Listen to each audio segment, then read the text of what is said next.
Okay, this is the review PowerPoint for the Civil War and Reconstruction.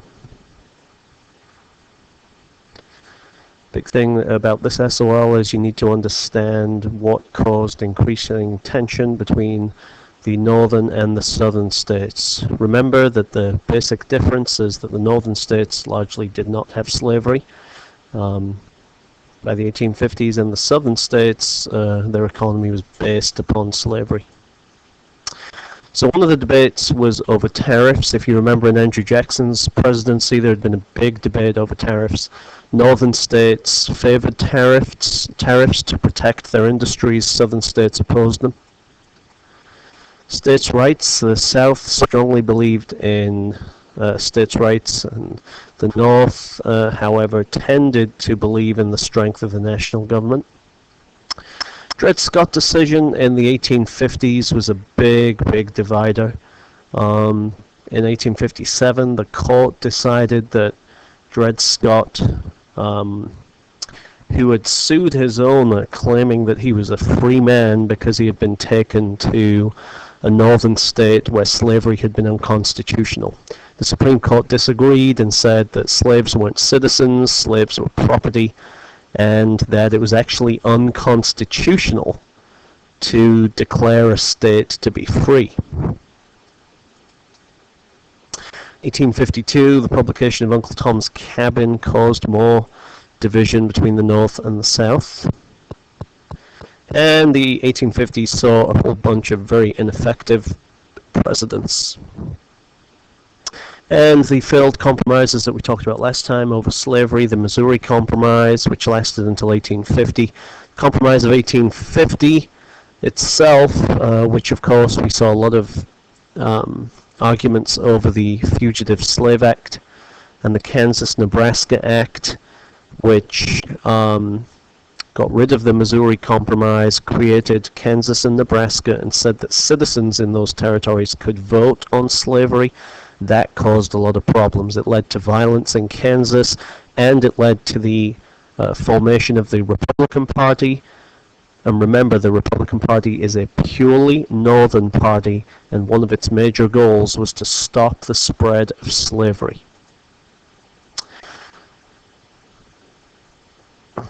1860 election, you'll see that Abraham Lincoln, even though he only won 40% of the vote, that's enough to win him the election, and that's because the Democratic Party was divided between a northern and a southern candidate. As a result, Lincoln is able to win the election. Lincoln's election leads 7 southern states to announce that they had left the Union or they had seceded from the Union.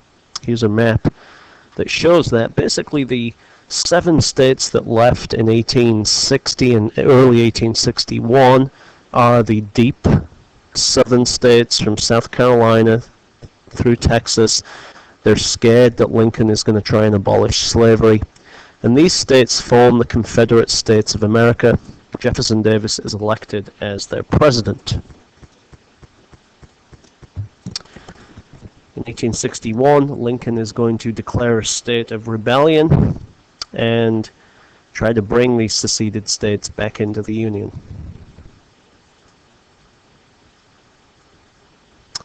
Okay, major events of the Civil War. You do need to know that the secession of the southern states triggers a long and costly war that concludes with a northern victory, the restoration of the Union, and the emancipation of the slaves. Remember, the opening shots of the war are fired at Fort Sumter in South Carolina. I'm going to focus on just some of the big important battles. The Battle of Antietam in Maryland, 1862. That is the bloodiest battle of the Civil War, the bloodiest single day.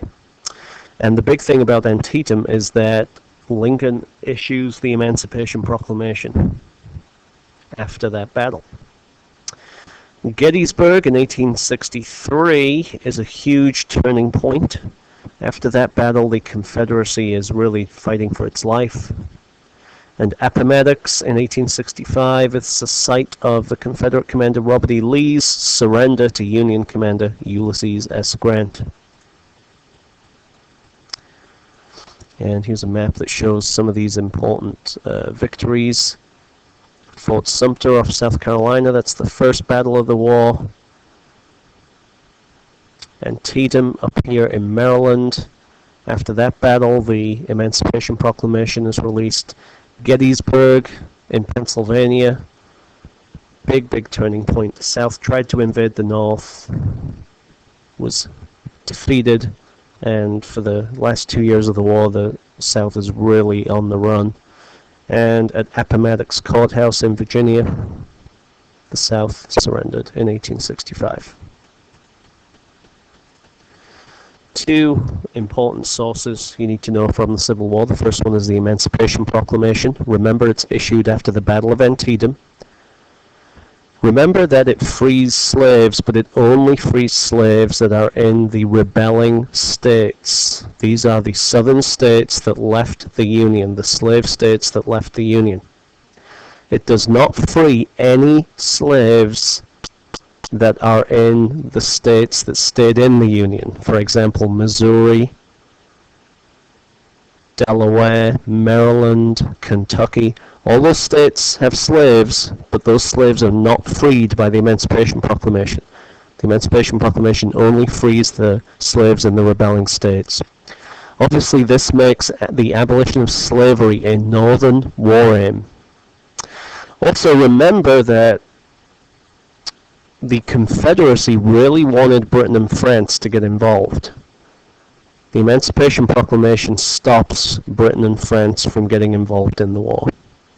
Also, the Emancipation Proclamation allows the US government to use African Americans in the Union Army. Remember that the Union already has a bigger population to draw upon. Now it has an even bigger population because it's going to use African Americans. The Confederacy doesn't use its African American population to fight. The other major source from Lincoln is the Gettysburg Address, issued after the Battle of Gettysburg. Lincoln believed the Civil War was a second American Revolution. He described the Civil War as a struggle to preserve a nation where all men are created equal. Also described the Civil War as a struggle that had preserved the government of the people, by the people, and for the people. Lincoln believed America was one nation, unlike a lot of Southerners who, after they left the Union, believed that the United States was a collection of sovereign states. Civil War leaders: Abraham Lincoln, President of the Union; Jefferson Davis, President of the Confederacy; Robert E. Lee, who's pictured here, was the general in the Confederacy. And after the war had ended, after Appomattox, he urged Southerners to stop fighting. Ulysses S. Grant, pictured here, was the general of the Union, the winning general of the Union, and president during most of Reconstruction. Frederick Douglass is going to support full equality for African Americans. He was an African American abolitionist. Reconstruction. The time period after the war until 1877 is known as Reconstruction. Understand that losing the war had resulted in Southern resentment towards the North and resentment towards newly freed slaves.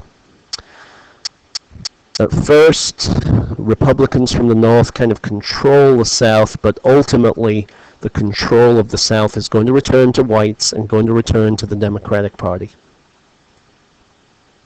Issues of Reconstruction. How are we going to get the former states back into the Union? How do we get the former Confederate states back in? How do we treat them? Do we punish them, or do we let them back in easily? Also, what rights would the newly freed slaves have? Lincoln thought that the Confederate States had never really left the Union because he didn't think secession was legal. So he therefore believed that it should be pretty easy for the states to come back in. He also believed that the federal government should not punish the South. The quote is from his second inaugural address: "With malice towards none, with charity for all, to bind up the nation's wounds." Unfortunately, we never really see Lincoln's plan come to fruition because he was assassinated only a few days after the war ended. As a result, eventually radical Republicans are going to get a hold of control of the government and put into plan their plan to reconstruct the nation. They believed that the government should punish the South. They also wanted to have laws and amendments to make sure that newly freed slaves had voting rights and civil rights. Andrew Johnson, the president after Lincoln, is going to repeatedly clash with the radical Republicans.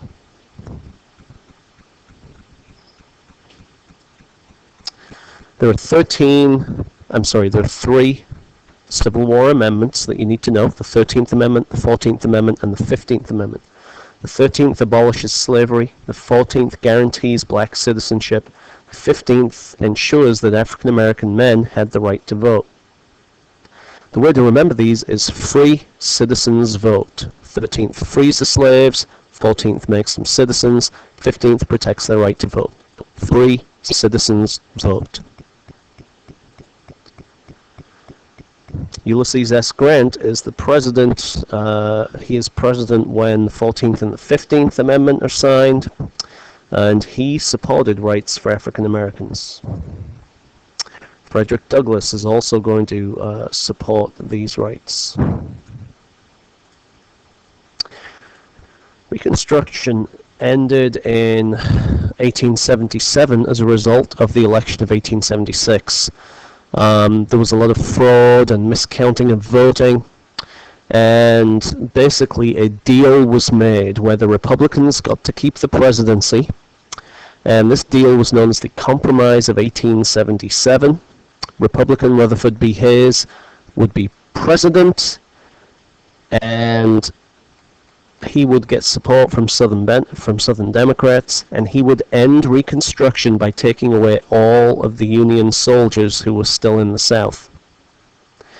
After the Compromise of 1877, Democrats are going to regain control of the South, and what happens after the end of Reconstruction is we get a time period that lasts from about 1880 to about 1960. It's called the Jim Crow era in the South, and that's where increasingly Southern society became segregated and separated between whites and blacks. As you can see in the picture, we have separate water fountains. During the Jim Crow time period, African Americans are denied basic rights.